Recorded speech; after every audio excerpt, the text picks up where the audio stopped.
this episode, in no particular order, these are the top 10 richest men in colonial Nigeria.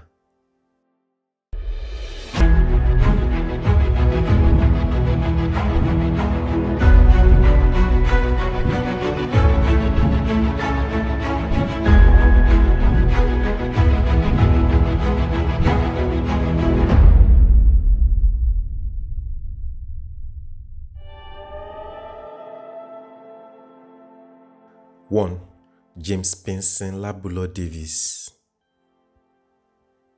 James Pinson Labulo Davis was a towering figure in 19th century West Africa, a naval officer, merchant sailor, entrepreneur, philanthropist, and pioneering farmer. Born in Sierra Leone to freed Yoruba parents, he trained with the Royal Navy's West African Squadron and fought in the 1851 bombardment of Lagos. After retiring in 1852, he became Captain J.P.L. Davis, establishing himself as a leading Lagos merchant. In 1859, he provided the £50 seed capital that helped found CMS Grammar School, the first secondary school in Nigeria, then added another £100 in 1867 for its expansion. Davis also introduced cocoa farming to mainland West Africa, cultivating seeds from Brazil and Fernando Po and sharing the knowledge widely. His personal life was equally notable. He married Sarah Forbes Bonetta, Queen Victoria's protege and the Yoruba princess in 1862, building one of Colonial Lagos's most prominent families. A friend of Bishop Samuel Ajayi Crowther, Davis co-founded the Academy in Lagos in 1866 and remained a respected leader until his death in 1906.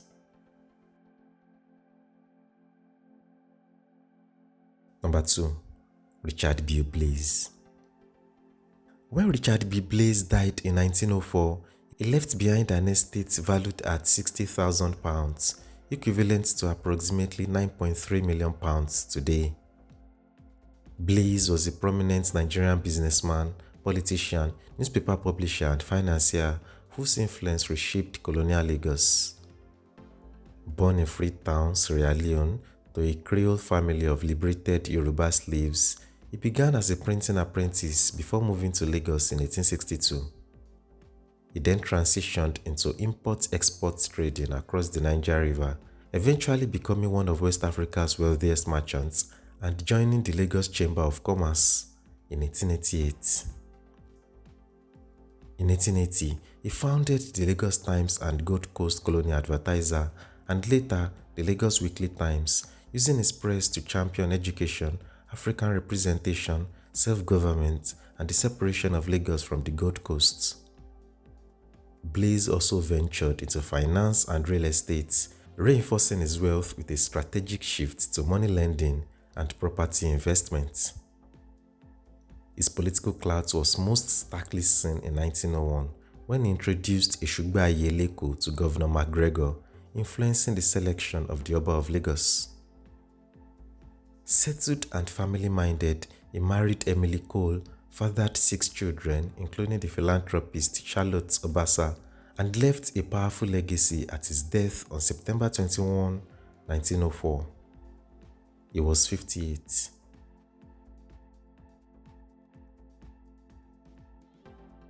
Number 3. Mohammed Shitabe. Mohammed Shitabe was a formidable Sierra Leone Nigerian merchant, aristocrat, philanthropist, and religious leader who became one of colonial Nigeria's wealthiest and most influential figures. Born to freed Yoruba parents in Waterloo, Sierra Leone, he migrated to Badagry and later Lagos, where he built a thriving trading empire spanning palm oil, ivory, kola nuts, gum copal, hides, and textiles, eventually owning a steamer to transport goods along the Niger River. A devout Muslim, Shitabe financed multiple mosques, including the Lagos Central Mosque in 1873, and was appointed the first leader of Lagos Muslims. His most enduring legacy is the magnificent Shitabe Mosque, built between 1891 and 1894, at a cost of around £3,000 to £7,000.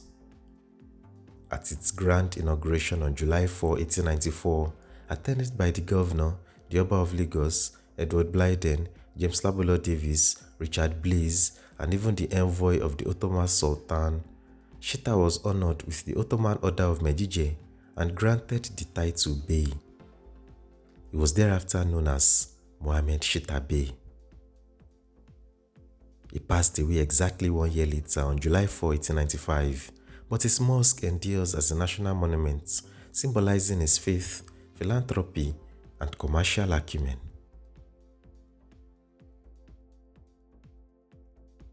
Number 4. Candido da Rocha. Candido João da Rocha is celebrated as Nigeria's first millionaire, a Brazilian-born son of a former Yoruba slave, and built an impressive empire. Educated at CMS Grammar School alongside Herbert Macaulay and Isaac Oluwole, he inherited his father's estate in 1893 and transformed it into a business powerhouse spanning real estate, hospitality, banking, fisheries, and especially water supply. His iconic waterhouse on Kakawa Street was the first home in Lagos to feature a borehole and water fountain, and he sold water to both residents and colonial authorities. In 1894, showing remarkable entrepreneurial flair, he pocketed a 200% profit from buying gold bars, converting them to dust, and selling to goldsmiths, financed by a loan from the Bank of West Africa. In 1907, he co-founded and later launched local financial institutions like Lagos Native Bank and Lagos Finance Company to challenge foreign banks. Da Rocha was known for his flamboyant generosity, benevolently offering his Bonanza Hotel to King's College students during the Second World War, anonymously donating rehabilitation funds, and famously tossing coins from his balcony to children. Despite his vast contributions, no monument in Lagos bears his name. Although his legacy endures in the Waterhouse, his philanthropic spirit, and the proverb, "Do you think I'm Da Rocha?" a saying used among the Yoruba to reference wasteful spending.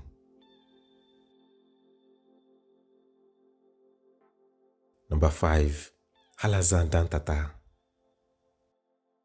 Alhassan Dan Tata was a legendary Kano merchant and philanthropist who, by the time of his death, had become the wealthiest man in West Africa. Born into an Agalawa trader family in Bebeji, he began his career trading kola nuts before expanding into groundnuts and other commodities, innovatively shipping goods from Accra to Lagos, an early multimodal supply chain strategy. He dominated the groundnut markets in the 1920s to the 1940s, building the famous pyramids in Kano and becoming the largest supplier for the Royal Niger Company and United African Company. Exceptionally shrewd, Dan Tata deposited 20 camel loads of silver in the British Bank of West Africa and operated numerous business lines: cattle, cloth, beads, real estate, even pioneering a textile mill. A pillar of his community, he served on the council of the Emir of Kano, funded annual Hajj pilgrimages, slaughtered cattle for the poor, and provided interest-free loans to budding northern entrepreneurs. On his deathbed, he urged his children to preserve the family business, passing it to descendants including Aminu Dan Tata and his great-grandson, Aliko Dangote. His life epitomized enterprise, faith, and legacy, firmly establishing the Dan Tata dynasty in Nigeria's economic history.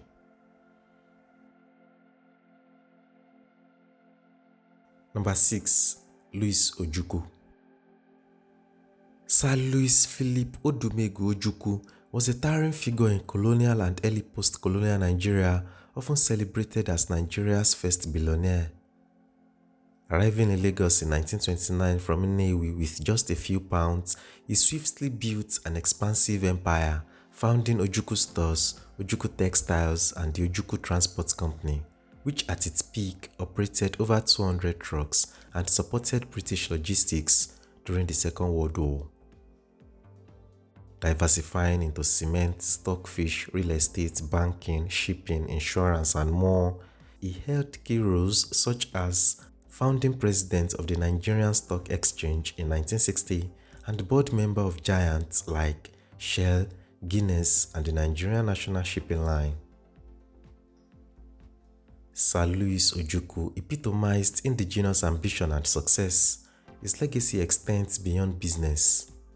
He was a philanthropist, political figure, mentor to future businessmen, and father to Chukwuemeka Odumegwu Ojukwu, the leader of the defunct Republic of Biafra.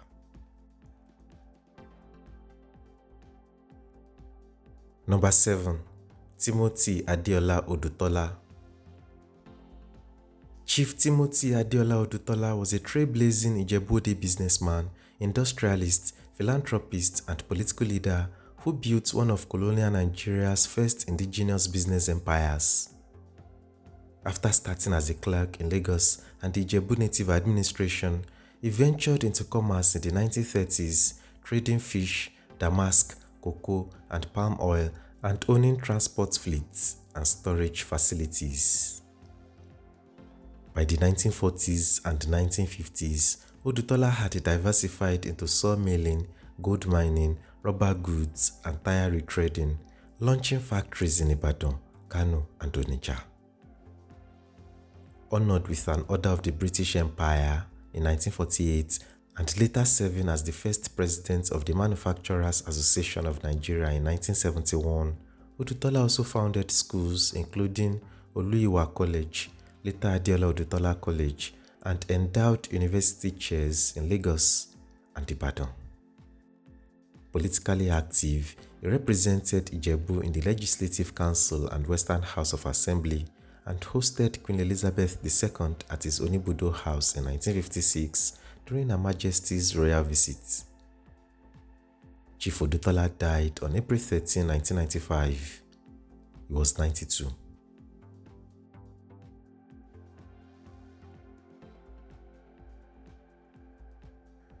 Number 8. Shafi Edu. Chief Shafi Lawal Edu was a titan of colonial and early post-colonial Nigeria, a master entrepreneur, pioneering industrialist, dedicated public servant, and global conservation champion. Born into a royal Muslim family in Ekpe, Lagos, he began his career as ship's chandler, timber trader, and food contractor before rising to lead the Lagos operations of the African Oil and Nuts Company. In the 1950s, he founded Sleet Transport Limited, becoming a major contractor for British Petroleum with a fleet of oil tankers, and earning recognition in a 1965 Time magazine profile. Beyond transport, Edu's influence extended into politics. He served as a member of the Western Region House of Assembly in 1951 and was the president of the Lagos Chamber of Commerce in 1963.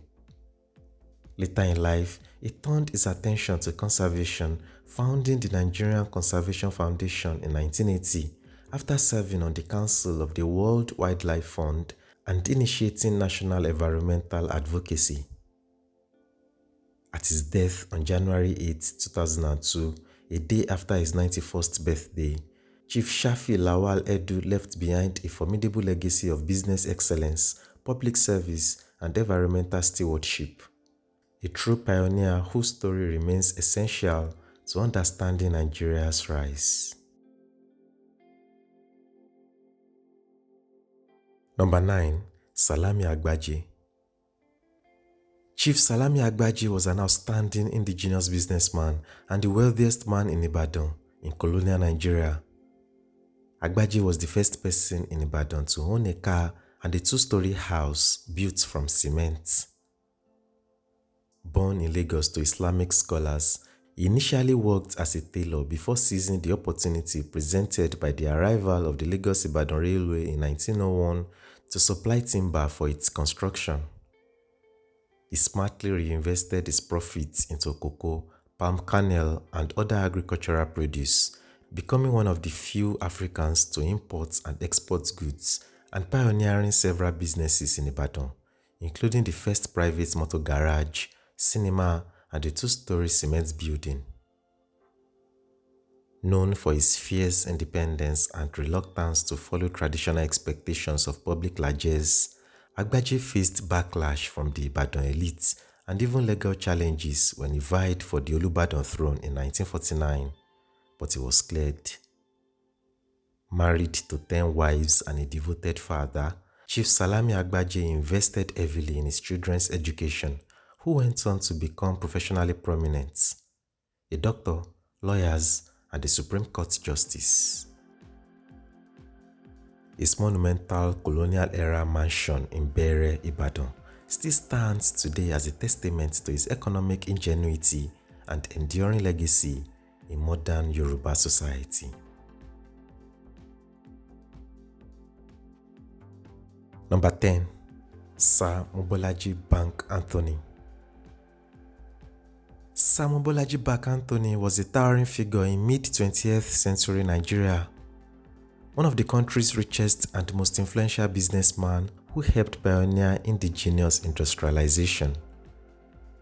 Born in Kinshasa, Belgian Congo in 1907 to a prominent Lagos family, Bank Anthony began his career in the Post and Telegraphs Department before venturing into trade and industry by the 1930s, first exporting palm oil and later importing watches, clocks, and fountain pens, becoming Nigeria's third largest fountain pen distributor.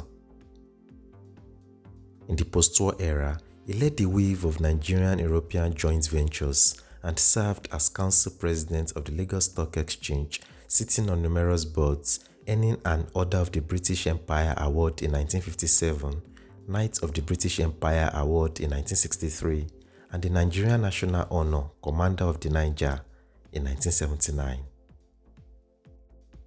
A devoted philanthropist, Bank Anthony donated the Ayinke Maternity House to Ikeja General Hospital and funded an accident ward at Igbobi Orthopedic Hospital, among other charitable gifts.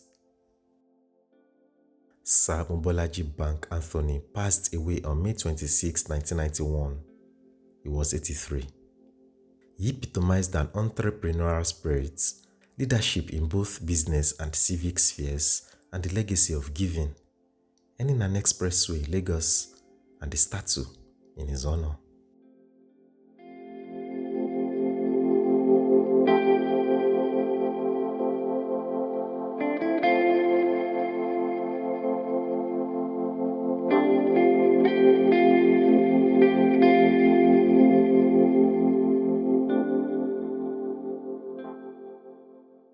So, which of these 10 richest men in colonial Nigeria impressed you the most? Or are there other rich men in the same era that we did not mention here? Let us know in the comments.